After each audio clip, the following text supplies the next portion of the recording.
चलिए आज एक बहुत ही दिलचस्प टॉपिक को समझते हैं। एक ऐसा सिस्टम जो पर्दे के पीछे रहकर हमारे लोकतंत्र को मजबूत बनाता है। यह है प्रशासनिक विधि। आसान भाषा में कहें तो ये वो कानून है जो देश की सबसे ताकतवर संस्था यानी सरकार को जवाबदेह बनाता है। तो शुरू करते हैं। ये एक बहुत बड़ा सवाल है। आज हमारी जिंदगी का ऐसा कोई पहलू नहीं है जहां सरकार का दखल न हो, लेकिन जब ताकत इतनी ज्यादा हो तो ये पूछना लाजमी हो जाता है कि सत्ता में बैठे लोगों पर आखिर लगाम कौन लगाएगा। प्रशासनिक विधि दरअसल इसी एक सवाल का जवाब है। देखिए, एक जमाना था जब सरकार का काम सिर्फ पुलिस और कानून व्यवस्था तक ही सीमित था, लेकिन अब ऐसा नहीं है। अब ये एक कल्याणकारी राज्य है। स्वास्थ्य, शिक्षा, ट्रांसपोर्ट से लेकर बैंकिंग और कम्युनिकेशन तक सरकार की भूमिका बहुत बहुत ज्यादा बढ़ गई है। और जाहिर है, जब भूमिका बढ़ती है तो शक्ति भी बढ़ती है, और इसी बढ़ी हुई शक्ति को कंट्रोल करने की जरूरत पैदा होती है। तो सवाल ये है कि इस विशाल शक्ति को मैनेज कैसे किया जाए। इसका हल है प्रशासनिक विधि, जिसे हम सरकार की अपनी रूल बुक या नियम पुस्तिका भी कह सकते हैं। ये वो नियम हैं जो सरकार को खुद भी मानने पड़ते हैं। तो ये जो प्रशासनिक विधि है, ये सिर्फ सरकार को ताकत देने के बारे में नहीं है, बल्कि उस ताकत को कंट्रोल करने के बारे में भी है। ये तय करती है कि सरकारी अधिकारी क्या कर सकते हैं, कैसे कर सकते हैं, और सबसे जरूरी बात, अगर वो अपनी हदों को पार करते हैं तो आम नागरिकों के पास क्या उपाय हैं। HWR वेट की ये परिभाषा इसे बिल्कुल साफ कर देती है। उन्होंने सिर्फ एक शब्द पर जोर दिया, नियंत्रण।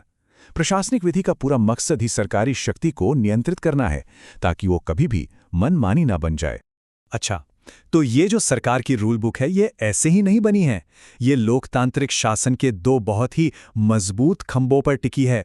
आइए एक एक करके इन्हें समझते हैं।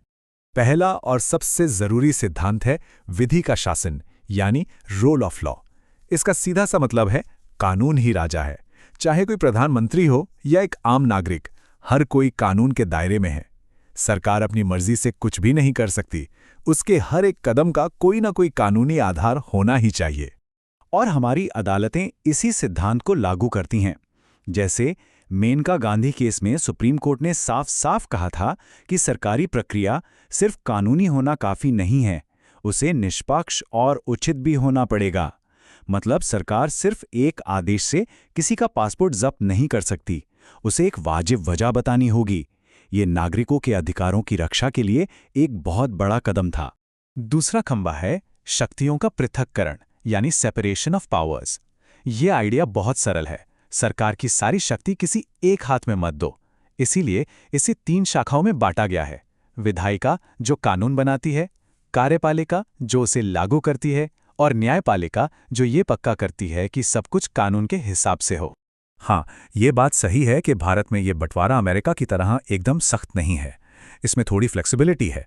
लेकिन सुप्रीम कोर्ट ने यह भी साफ कर दिया है कि यह सिद्धांत यानी शक्तियों को बांटने का जो विचार है, वो हमारे संविधान की मूल संरचना का हिस्सा है और उसे बदला नहीं जा सकता। तो ये तो हो गए सिद्धांत।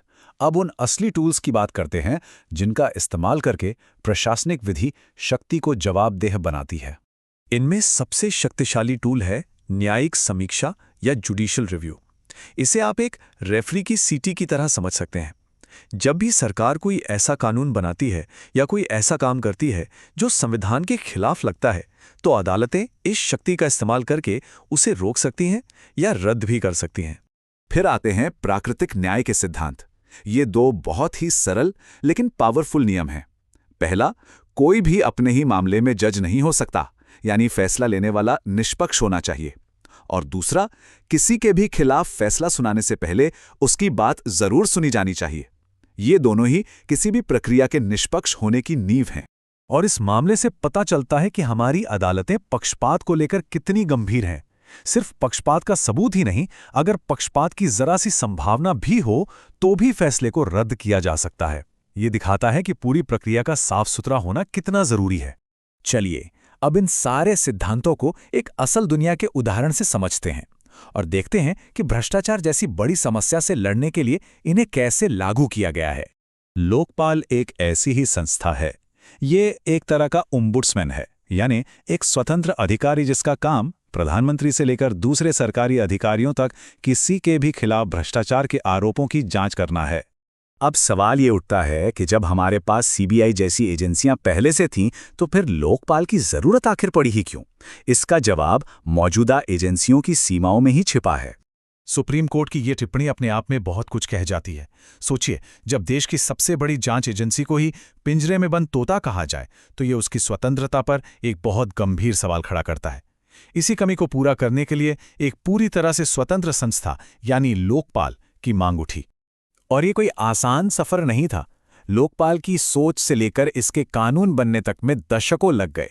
कई बार बिल आया, लैप्स हुआ, फिर 2011 में एक बड़ा आंदोलन हुआ और आखिरकार 2013 में ये कानून पास हुआ। ये दिखाता है कि भ्रष्टाचार के खिलाफ एक ताकतवर और स्वतंत्र संस्था बनाना कितना चुनौतीपूर्ण था। तो इन सभी बातों का सार क्या है? प्रशासनिक विधि असल में हासिल क्या करना चाहती है? सबसे जरूरी बात यह है कि प्रशासनिक विधि का काम सरकार को रोकना नहीं है। इसका काम है एक संतुलन बनाना। एक तरफ सरकार को देश चलाने के लिए प्रभावी ढंग से काम करने की शक्ति चाहिए और दूसरी तरफ नागरिकों के अधिकारों और उनकी आज़ादी की रक्षा भी होनी चाहिए। प्रशासनिक विधि इसी नाजुक संतुलन को बनाए रखने का काम करती है। तो सवाल यही बचता है, भविष्य में जब नई तकनीकें और नई सामाजिक चुनौतियां हमारे सामने आएंगी, तो सरकार की शक्ति और नागरिक अधिकारों के बीच इस संतुलन को कैसे बनाए रखा जाएगा? ये एक लगातार चलने वाली प्रक्रिया है। इस विषय पर विचार करने के लिए शुक्रिया।